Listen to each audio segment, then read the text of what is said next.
신약성경 골로새서 2장 6절에서 12절까지. 그러므로 너희가 그리스도 예수를 주로 받았으니 그 안에서 행하되 그 안에 뿌리를 박으며 세움을 입어 교훈을 받은 대로 믿음에 굳게 서서 감사함을 넘치게 하라. 누가 철학과 헛된 속임수로 너희를 노략할까 주의하라. 이것이 사람의 유전과 세상의 초등학문을 조치며 그리스도를 조침이 아니니라. 그 안에는 신성의 모든 충만이 육체로 거하시고 너희도 그 안에서 충만하여졌으니 그는 모든 정사와 권세의 머리시라.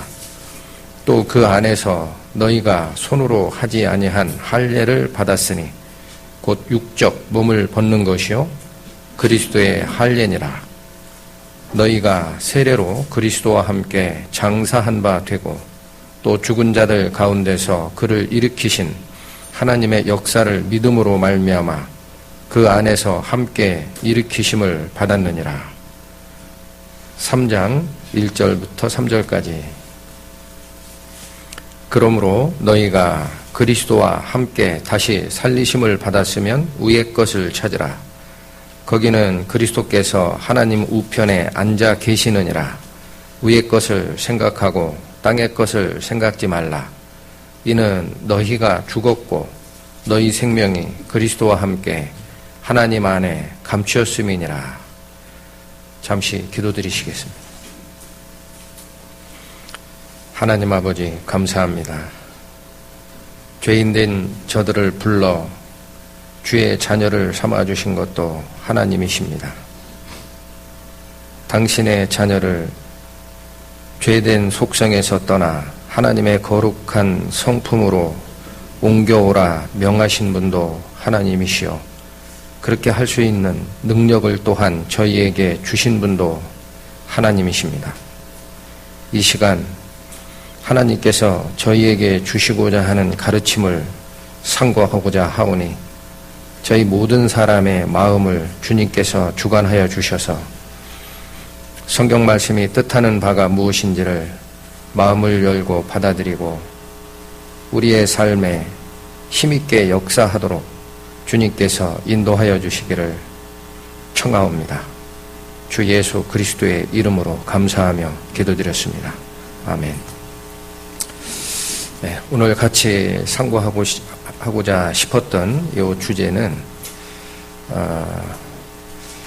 우리가 그리스도 안에서 다시 살리심을 받았으면 위의 것을 찾으라라는 말씀을 주시면서 어떤 말씀을 주시냐면은 11절 보시겠습니다. 또 그 안에서 너희가 손으로 하지 아니한 할례를 받았다. 할례 말씀을 하시죠. 자, 그러시고 뭐라고 얘기하시냐면 곧 그 할례가 무엇이냐? 육적 몸을 벗는 것이요 그리스도의 할례라. 이렇게 설명을 하십니다. 그래서 우리 구원받은 성도들은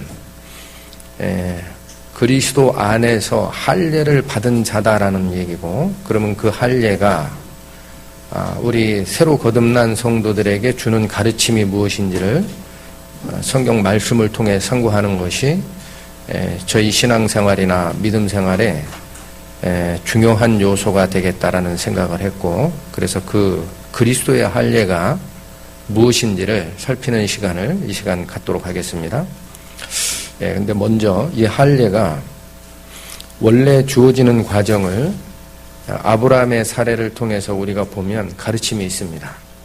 그래서 먼저 아브라함에게 명했던 할례가 주어지는 과정이 어떠한지를 한번 살피겠습니다. 창세기 12장 가시죠.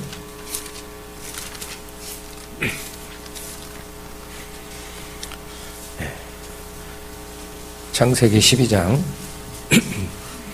지금 아브라함에게 주어지는 그 할례의 내용, 그 이야기의 전개를 중심으로 쫓아오시면 됩니다. 그 안에도 가르침이 굉장히 중요한 것들이 많지만 이 시간에는 그 할례가 주어지는 과정을 중심으로 요 성경 말씀을 쫓아오시면 되겠습니다.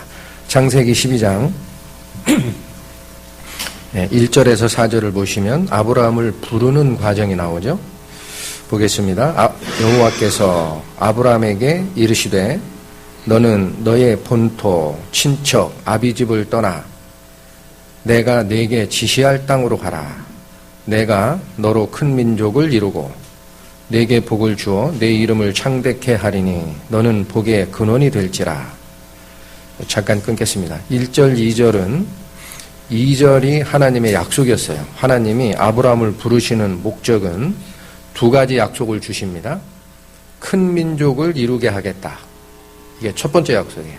큰 민족을 이루게 할 것이고 내가 복의 근원이 되게 하겠다.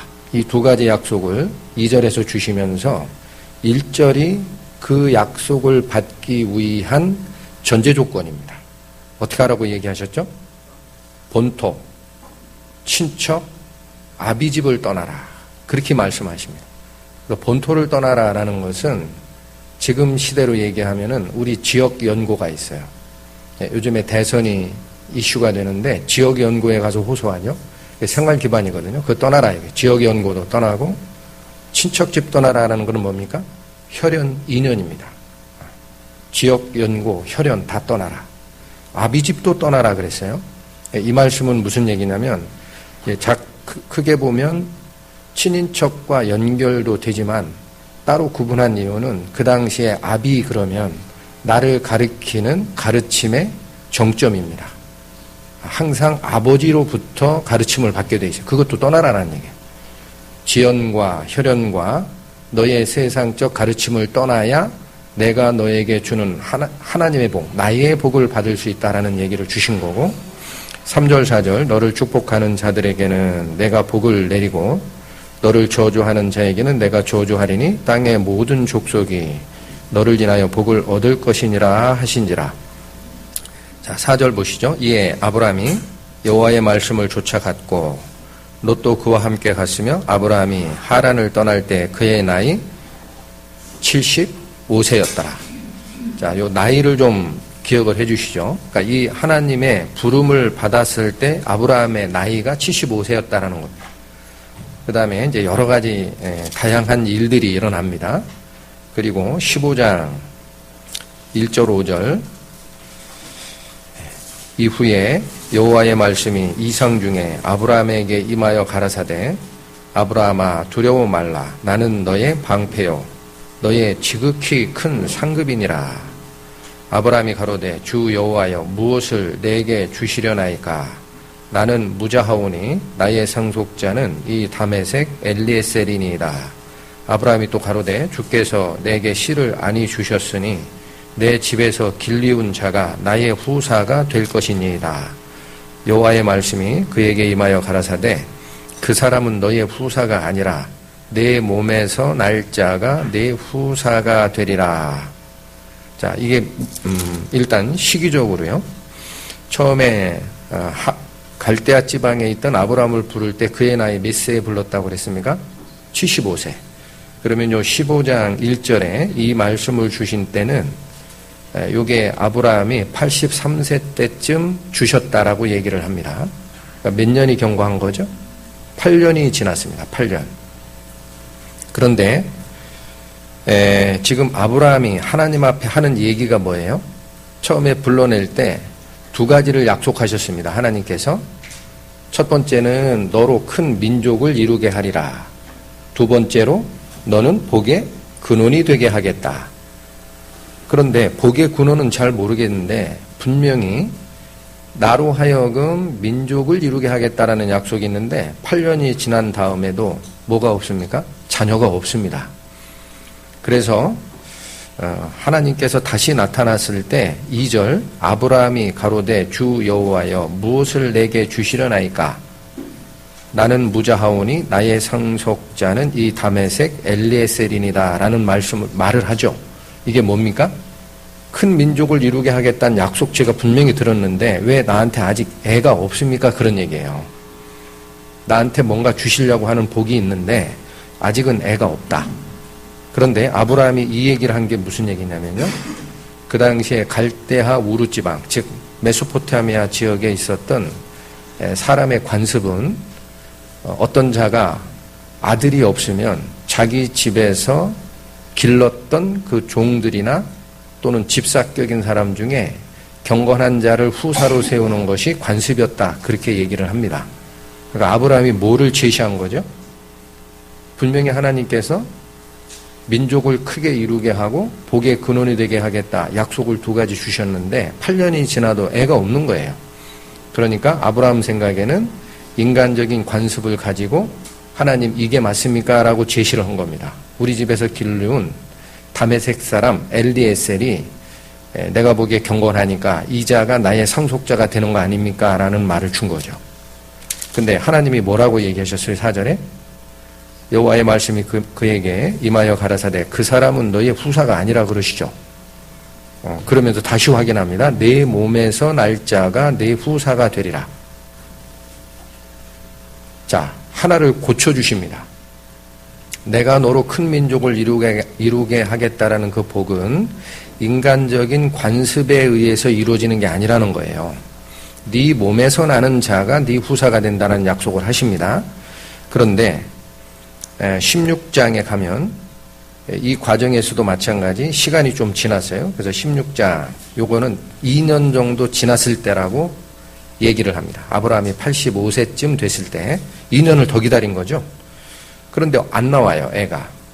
그러니까 16장 1절부터 3절을 보시면 아브라함의 아내가 자신의 방식을, 자신의 방법을 자기 남편인 아브라함에게 제시하는 모습이 보입니다. 읽겠습니다.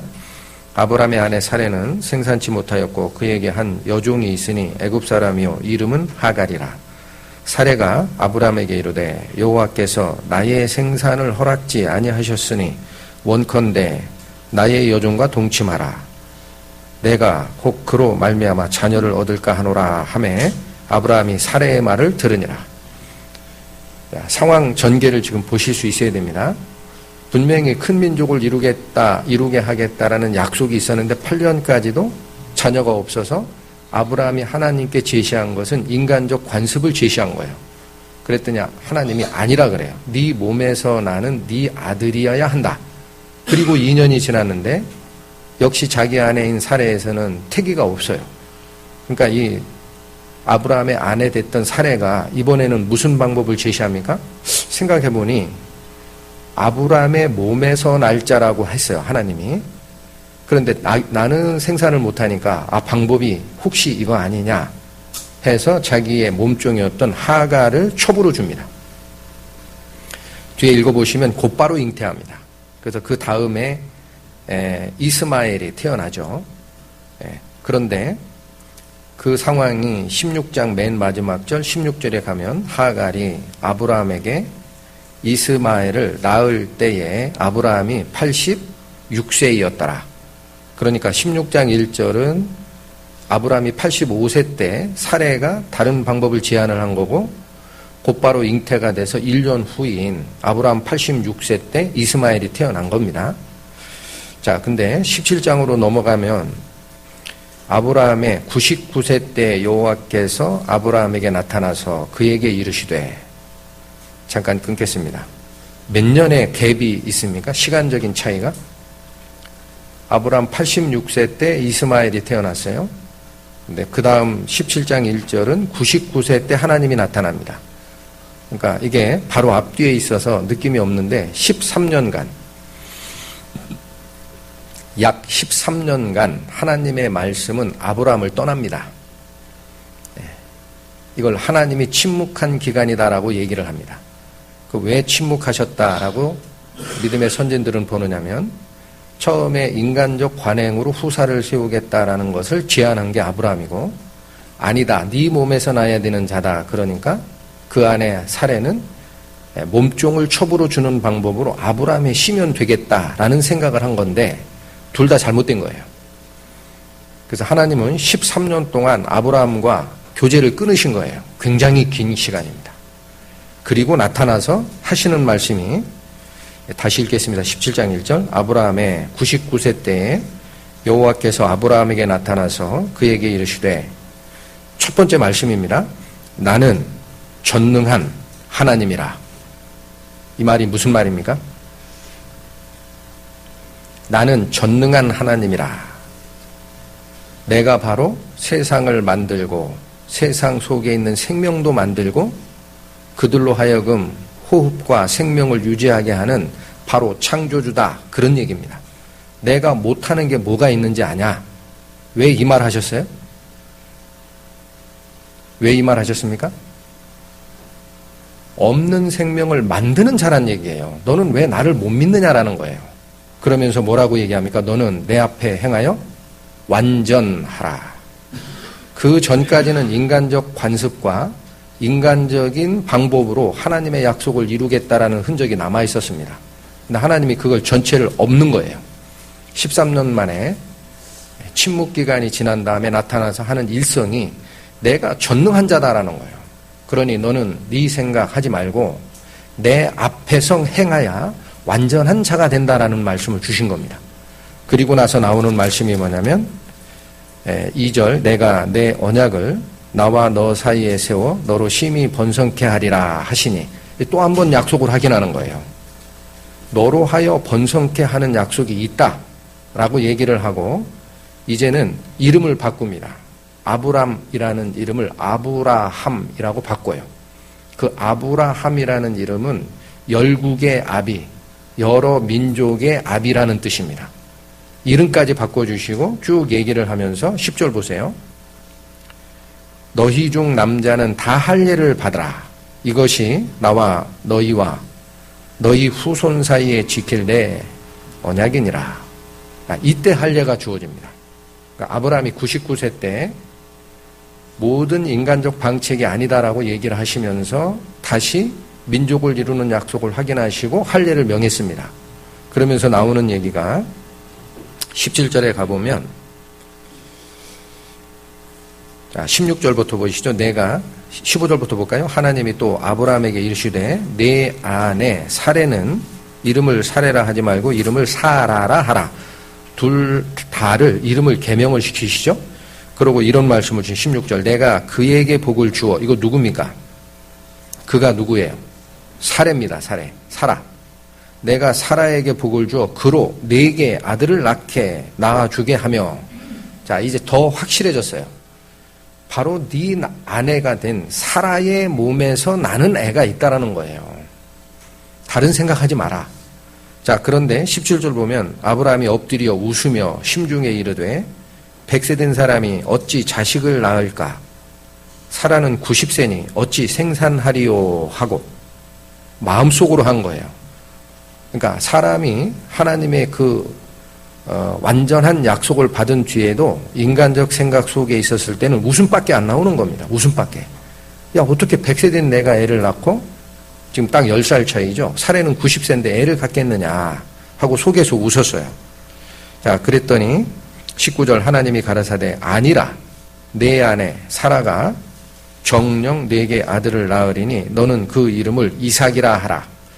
이삭이란 말이 웃음이란 뜻입니다. 웃었다라는 얘기예요. 자 그래서 제가 지금 이제 이 안에도 이 속에 잠재되어 있는 가르침들이 굉장히 깊지만 하나 확인할 게 이겁니다. 75세 때 아브라함을 부르셨고 두 가지 약속을 주신 것 중에 복의 근원은 눈에 안 보이니까 잘 모르겠지만 민족을 이루겠다라는 약속이 앞서 있었는데 8년이 지나도 자식이 없어요. 그러니까 아브라함이 어느 방책을 하나님께 제시한 거냐? 인간적 관행을 제시한 겁니다.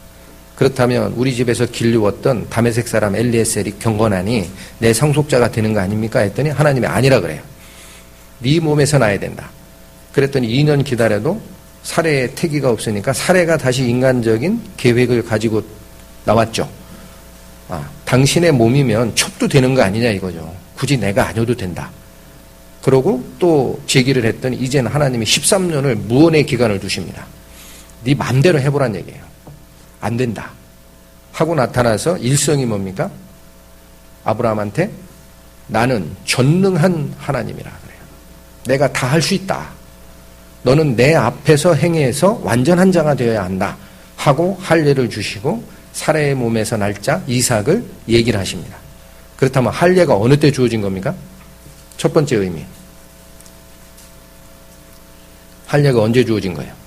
하나님의 약속을 이행하는 과정에 인간적 관행도 안 되고 인간적인 방식으로도 비슷하나 안 되고 오직 하나님의 힘으로만 된다라는 얘기를 할 때 할례를 주시는 거예요. 그래서 할례의 첫 번째 의미는 다 아십니다. 남자의 양피를 베는 거예요. 그 의미는 첫 번째, 너의 생식 능력이 끝났다라는 거예요. 다시 얘기하면 너는 죽었다라는 거예요. 너는 인간적인 힘을 더 이상 의지하지 마라. 나를 의지하라. 그게 첫 번째 할례의 의미입니다. 네가 죽었다. 자, 그래서 이 말은 히브리서에서도 그 얘기를 하십니다. 잠깐 보실까요? 히브리서 11장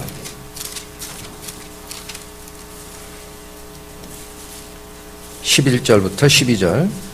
믿음으로 사라 자신도 나이 늙어 단산하였으나 잉태하는 힘을 얻었으니 이는 약속하신 이를 미쁘신 줄 알미라. 이러므로 죽은 자와 방불한 한 사람으로 말미암아 하늘의 허다한 별과 또 해변의 무수한 모래와 같이 많이 생육하였느니라. 어떤 표현 주십니까? 죽은 자와 같았던 자를 통해 자손이 번성이 됐다라는 거예요. 그러니까 죽었다라는 거예요. 첫 번째, 네가 죽었다. 자, 그래서 오늘 읽으셨던 본문 다시 돌아가 보시죠. 골로새서 2장 11절, 12절 보시면 또 그 안에서 너희가 손으로 하지 아니한 할례를 받았으니, 잠깐 끊겠습니다. 손으로 하는 할례가 뭡니까? 그게 아브라함에게 명했던 육신적 할례입니다. 진짜 양피를 베는 그 할례가 아닌 할례를 받았다라고 얘기를 합니다. 그러면서 곧 그게 뭐냐? 육적 몸을 벗는 것이고 그리스도의 할례라 얘기하죠. 이젠 바뀌어진 할례가 있다라는 거예요. 그러면서 12절 연결되는 게 너희가 세례로 그리스도와 함께 장사한 바 되고. 자, 할례의 목적이 의미가 분명히 드러나죠. 첫 번째 뭡니까? 죽었다라는 거예요. 우리의 육신적 생각과 우리의 육신적 계획과 나를 의지하는 힘은 이제 죽었다. 그것이 첫 번째 할례의 의미입니다. 근데 이어집니다. 말씀이.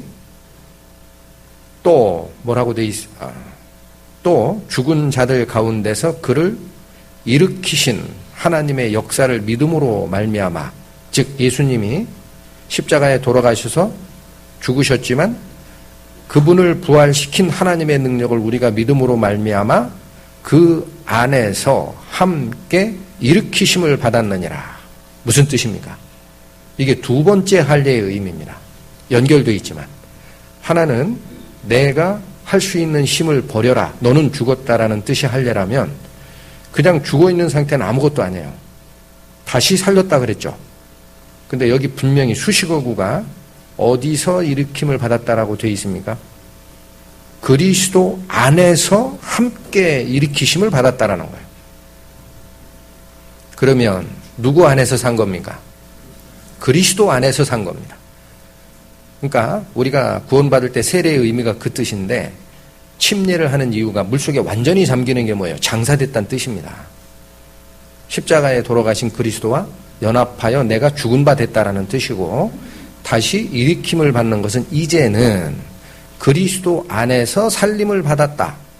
그 안에서 다시 살리심을 받았다라는 뜻이에요. 그럼 두 번째 뜻은 무슨 얘기입니까? 다시 사는 것은 내가 사는 게 아니죠. 누가 사신 거예요? 나는 그리스도 안에서 살리심을 받는 거고, 개인적으로 나는 내 안에 그리스도께서 사시는 거예요. 그러니까 더 쉽게 얘기하면 구원받은 그리스도인은 주인이 바뀐 겁니다.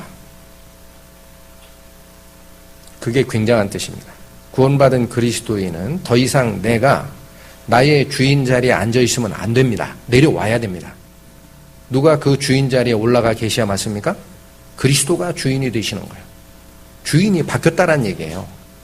두 번째 할례의 뜻이.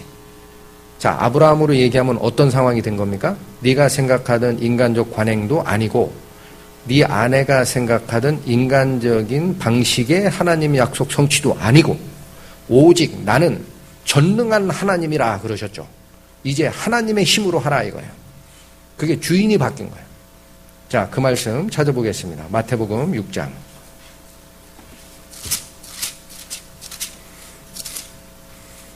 마태복음 6장 24절 25절 한 사람이 두 주인을 섬기지 못할 것이니 혹 이를 미워하며 저를 사랑하거나 혹 이를 중히 여기며 저를 경히 여김이라. 너희가 하나님과 재물을 겸하여 섬기지 못하느니라. 여러 번 읽었던 말씀이죠. 뭘 말씀하십니까? 자, 그리스도 안에서 다시 살림을 받았다라는 것은 주인이 이젠 내가 아니라 그리스도시고 하나님이라는 거예요. 그러니까 하나님을 주인으로 섬겨야 되는데 여긴 구체적인 말씀을 주셨죠. 두 주인 섬기지 마라 그래요. 어떤 주인과 어떤 주인 같이 섬기지 마라? 하나님하고 재물하고를 같이 섬기지 마라. 그러면 우리 그리스도인들도 이게 하나님 말씀을 정밀하게 들어가면은요, 보통 그렇게 생각하기 쉽습니다. 아, 그럼요. 내가 구원받은 다음에는 하나님만 섬기지 내가 재물 섬깁니까? 이렇게 생각해요. 근데 이어지는 말씀이 더 정밀하십니다. 25절. 그러므로 내가 너희에게 이르노니 목숨을 위하여 무엇을 먹을까? 무엇을 마실까? 몸을 위하여 무엇을 입을까? 염려하지 말라. 목숨이 음식보다 중하지 아니하며 몸이 의복보다 중하지 아니하냐. 이 말씀 주시죠. 우리가 일상생활을 할 때 바로 먹고 사는 문제 때문에 시간의 대부분을 쏟고 삽니다. 그런데 성경이 말씀하시는 바는 그거를 생각하는 것이 재물 섬기는 거랑 같은 거예요. 내 마음이 그쪽에 가 있으면. 자, 근데 이 말씀이 지금은 두 주인 섬기지 말고 하나님만 섬겨라. 그러니까 먹고 사는 문제에 대해서 걱정하지 마라 라는 정도로 되어 있죠. 근데 누가복음 보세요. 똑같은 얘기가 누가복음에 나옵니다. 12장 가보시겠습니다.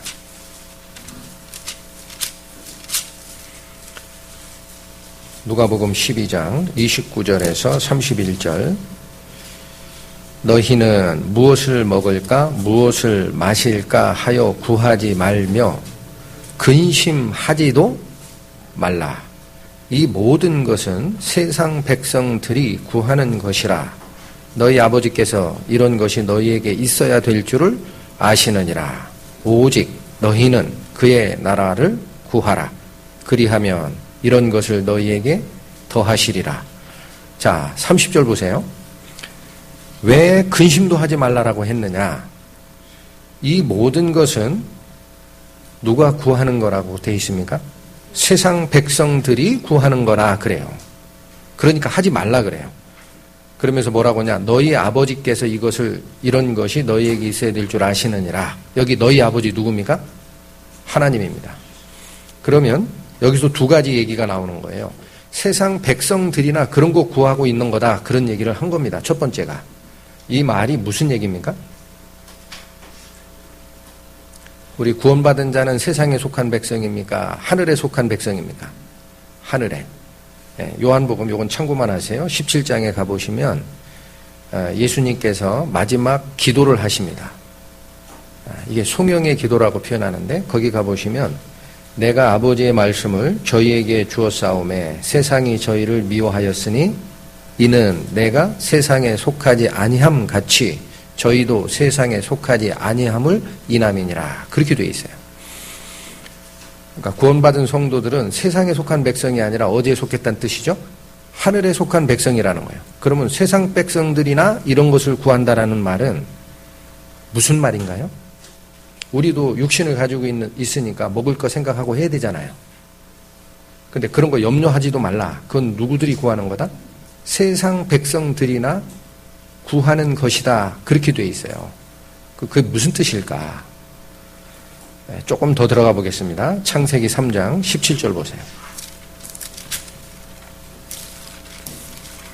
창세기 3장 17절로 가시면 아담과 하와가 선악과를 따먹는 죄를 범한 다음에 하나님의 신문과 하나님의 선언이 나타난 문장들입니다. 근데 3장 17절은 이건 아담에게 준 문장이에요. 선언이에요.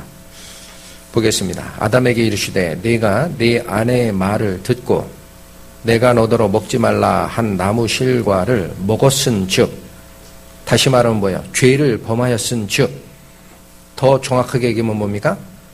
생명의 근원인 나와는 이제 떨어졌은즉, 그런 얘기예요. 어떻게 돼요? 땅은 너로 인하여 저주를 받고, 자세히 읽으십시오. 너는 종신토록 수고하여야 그 소산을 먹으리라. 이게 무슨 말입니까? 그러면 이 전에는 아담이 수고하지 않고 먹었다는 얘기입니다. 맞습니까? 맞습니다. 하나님이 주시는 생명의 은혜 속에서 그분과 교제가 있었을 때는 먹고 사는 문제는 하나님이 주시는 은혜였어요. 그거 걱정한 적이 없습니다. 그런데 죄를 범하는 순간 이제 생명의 근원이신 하나님으로부터 아담은 떨어진 자가 된 겁니다. 그러니까 더 쉽게 얘기하면 뭐예요? 애비 없는 자식이 된 거예요. 애비 없는 자식. 그러니까 이제는 먹고 사는 문제 하나님에게 의지할 수 있습니까? 없습니다. 누가 해결해야 돼요? 네가 해결하라는 얘기예요. 네가 이제는. 너는 애비 없는 자식이 됐으니 이제는 네가 해결하라. 그러니까 아까 누가복음에 말씀하신 근심도 하지 말라. 이는 세상 백성들이 구하는 것이라.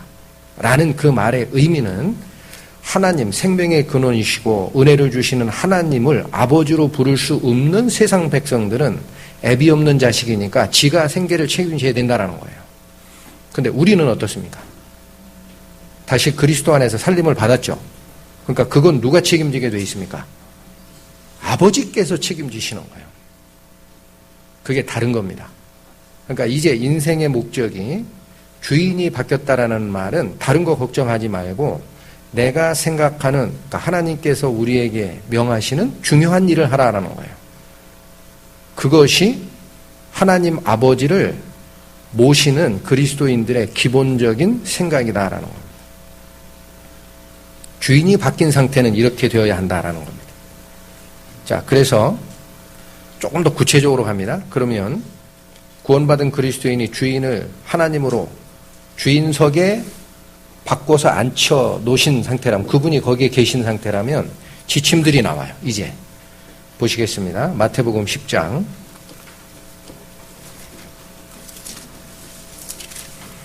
마태복음 10장 37절 39절까지 아비나 어미를 나보다 더 사랑하는 자는 내게 합당치 아니하고 아들이나 딸을 나보다 더 사랑하는 자도 내게 합당치 아니하고 또 자기 십자가를 지고 나를 좇지 않는 자도 내게 합당치 아니하니라. 자기 목숨을 얻는 자는 잃을 것이요 나를 위하여 자기 목숨을 잃는 자는 얻으리라.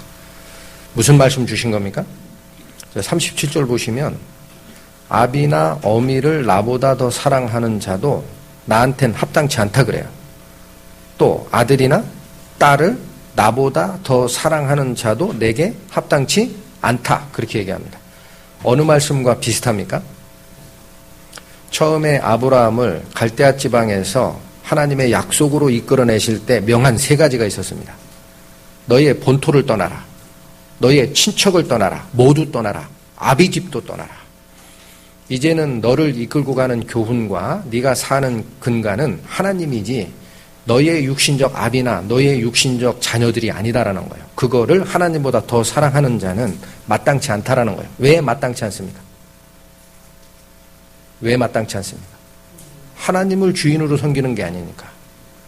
자, 그런데 이 말씀이 또 있습니다. 이 똑같은 말씀이 어디 가면 다르게 표현되어 있느냐? 누가복음 14장 가보세요.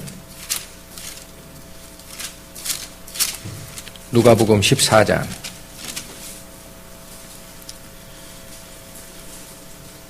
26절 27절 보겠습니다.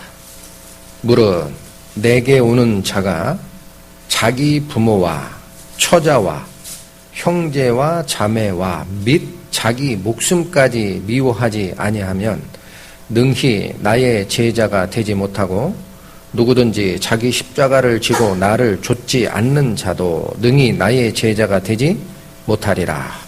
무슨 말씀이죠? 똑같은 말씀인데 이제는 표현 방식이 약간 달라졌어요. 뭐라고 되어 있냐면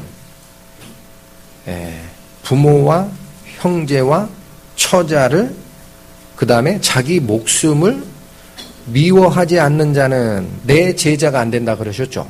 근데 여기서 말하는 이 용례 미워하다라는 것은 저주하고 싫어하고 그런 얘기가 아니라 방금 전에 읽으셨던 마태복음의 말씀처럼 더 사랑하는 것을 얘기하는 겁니다. 그러니까 미워한다는 말은 덜 사랑하는 거예요. 아시겠죠? 하나님은 사랑의 하나님입니다. 미워하는 걸 원하는 게 아닙니다.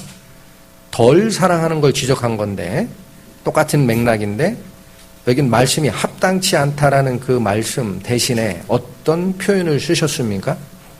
나의 제자가 못 된다 그랬어요. 나의 제자가. 제자는 뭘 제자라고 합니까? 스승의 가르침을 교훈을 받는 자. 그 다음에 그 가르침에 따라 살아가는 자를 제자라고 합니다. 이것도 우리가 생각하기에 굉장히 중요한 거예요. 하나님을 가장 사랑하는 그 자세로 가야 무엇을 받을 수 있다는 거예요? 하나님의 가르침이 나한테 온다라는 겁니다. 하나님의 가르침을 받기를 원하느냐? 나를 가장 사랑해야 된다라는 거예요. 네 목숨보다도 더 사랑해야 된다. 그래야 나의 제자가 된다. 그 말입니다. 이게. 굉장한 뜻이죠.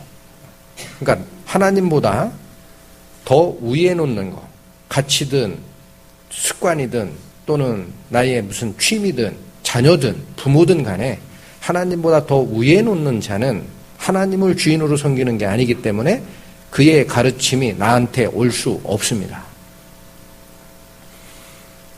아주 중요한 말씀입니다. 그러니까 주인이 바뀐 상태에서 첫 번째, 가르침을 받으려면 하나님보다 더 섬기거나 위하는 것이 있으면 안 된다라는 말씀을 주신 거죠. 자, 그리고 이런 것들이 말세를 당한 가르침에도 여러 군데 나옵니다. 찾아보겠습니다. 디모데후서 3장 1절 2절 내가 이것을 알라 말세에 고통하는 때가 이르리니 사람들은 자기를 사랑하며 잠깐 끊겠습니다. 자기 사랑이 별거 아닌 것 같은데 요 디모데후서 3장의 말씀은 말세에 고통하는 근원 중에 하나가 뭐라 그랬어요? 자기 사랑하는 거라 그래요. 그게 왜 고통의 근원이 됩니까? 이상하죠? 아까 누가복음에 있었던 말씀하고 연결시키면 무엇을 먹을까, 무엇을 입을까 걱정하는 것은 누구나 하는 짓이다? 세상 백성들, 더 정확하게는 하나님을 아버지로 모시지 못하는 애비 없는 자식들이나 하는 짓이니까 고통이라는 거예요. 은혜와 연결이 안 돼 있는 자니까. 그 다음 또 뭐라고 합니까? 연결된 것이 돈을 사랑하며. 자, 이게 물질 사랑하지 말라는 거예요. 아까 얘기한 두 주인 섬기지 못한다. 하나님과 재물을 겸하여 섬기지 못하느니라. 그 말씀과 또 연결이 되죠. 이게 말세에 고통하는 사례로서 제시가 될 정도로 우리에게 교훈을 주고 있습니다. 또 보겠습니다.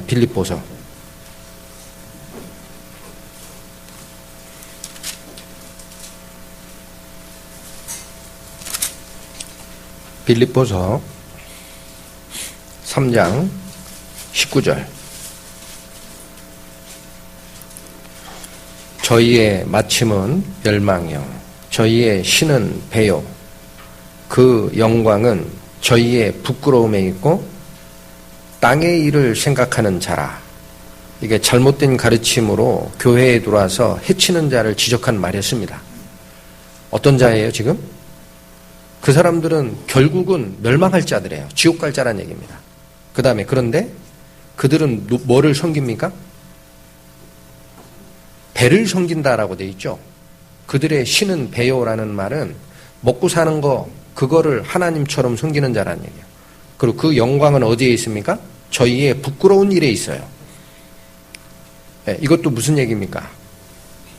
지금 하나님을 섬긴다라고 하던 그 미국마저도 하나님이 명한 것은 뒤로 던지고 내가 인생의 주인이고 나는 내가 남자인데 남자가 더 성적으로 나한테 맞다 싶으면 동성결혼해야 된다라고 주장하죠. 다른 자에게 피해가 없으면 나의 행복과 나의 권리를 위해서 내가 좋아하는 쪽으로 가는 게 맞다라고 헌법이 허락했어요. 미국의 헌법이. 그런 것들이 뭡니까? 하나님 앞엔 부끄러운데 그들은 뭐라 그래요? 내 권리다. 침해하지 마라 그럽니다. 그들이 추구하는 영광은 하나님의 부끄러운 것을 자꾸 추구하게 돼 있어요. 정반대입니다. 지금 흘러가는 세상이. 그 다음 뭐래요? 땅의 일을 항상 생각하는 거지 하늘의 일은 생각하지도 않는 자란 얘기예요. 자, 또 하나 보겠습니다. 시편 17편.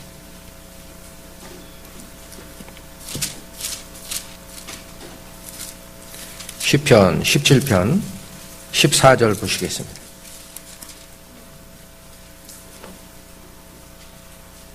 여호와여, 금생에서 저희의 분깃을 받은 세상 사람에게서 나를 주의 손으로 구하소서. 잠깐 끊겠습니다.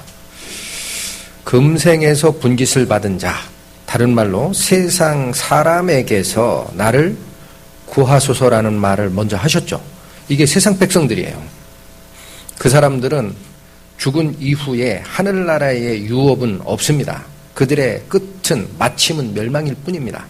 그러니까 그 사람들은 분깃을 어디서 찾을 수밖에 없습니까? 금생. 여기서 계속 누리다가 끝나는 거예요. 금생에 분깃을 찾는 자고 세상 사람들이다. 그런 얘기예요. 그래서 이게 다윗의 시인데 그러한 세상 백성들의 손에서 나를 구해 주십시오라는 기도를 하면서 뒤에 이어지는 말씀입니다. 그는, 이게 세상 백성들이에요. 주의 제물로 배를 채우심을 입고, 잠깐 끊겠습니다. 여기도 중요합니다. 자기가 노력해서 소득을 얻고 좋은 직장을 얻고 인생을 살아가는 줄 알지만 다 누구 겁니까 그게? 하나님이 허락하신 재물들이에요. 하나님이 허락하신 재물로 배를 채움을 입고 뒤에 나옵니다. 자녀로 만족하고 그 남은 산업을 그 어린 아이들에게 유전하는 자녀이다. 아까 말씀하시길 부모나 자녀나 네 목숨을 나보다 더 사랑하는 자도 내 제자가 못 된다. 그 말씀 하셨죠. 여기 보시면 조심스럽고 어렵습니다. 사실은 지금 한국 같은 경우는 부존자원이 없어요. 그래서 자녀들에게 뭐를 넘겨주는 걸 부모들이 첫 번째 관심사로 보느냐? 다른 거 넘겨줄 게 없으니까 교육시키려고 해요. 지식자산은 못 뺏어가니까. 그래서 부모가 맞벌이를 해가지고 열심히 번 돈 가지고 올인 합니다. 자녀 교육에. 좋은 대학 보내려고 하고 유학 보내고, 그러나 나중에 보면은 자녀가 부모를 배신하더라고요. 어찌됐든 그건 뒷얘기고, 자녀를 기르고 그들에게 유전하는 자들이죠.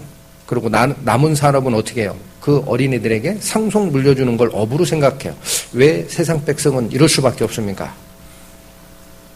하늘의 유업을 생각지도 못하니까. 이 세상에서 분깃을 취하는 것이 목적이고 우리 애들에게 그걸 넘겨주는 게 목적이에요. 그러나 하나님은 이 다윗의 시지만 성경 말씀입니다. 뭐라고 얘기합니까? 이건 금생에서 자기 분깃을 추구하는 자들이라 하는 일이라는 겁니다. 성경은 자녀를 어떻게 양육하게 되어 있습니까? 지식으로, 세상 기술로 양육하라, 그런 말 없습니다. 주의 훈계로 양육하라, 그렇게 되어 있습니다. 부모의 역할은 십계명에도 나오지만 5번째 계명을 주신 이유가 거기 내 부모를 공경하라라고 되어 있죠. 원어적 의미는 하나님을 섬기라라는 단어랑 같은 뜻이에요. 공경하라가. 굉장한 뜻입니다. 그건 무슨 뜻이냐면요. 세상의 가르침은 일단 아버지가 하나님의 가르침을 자녀에게 넘겨주는 중매자 역할을 하는 거예요. 그러니까 그렇게 가르쳐야 됩니다. 자녀를. 그런데 어떻게 가르쳐요? 세상적인 부귀영달을 위해 가르치고 하나님 말씀은 뒤로 던졌죠. 이것도 안 맞다라는 거예요. 그래서 네 부모나 네 자녀나 네 목숨을 나보다 더 사랑하는 자는 나의 제자가 못 된다라고 얘기를 한 겁니다.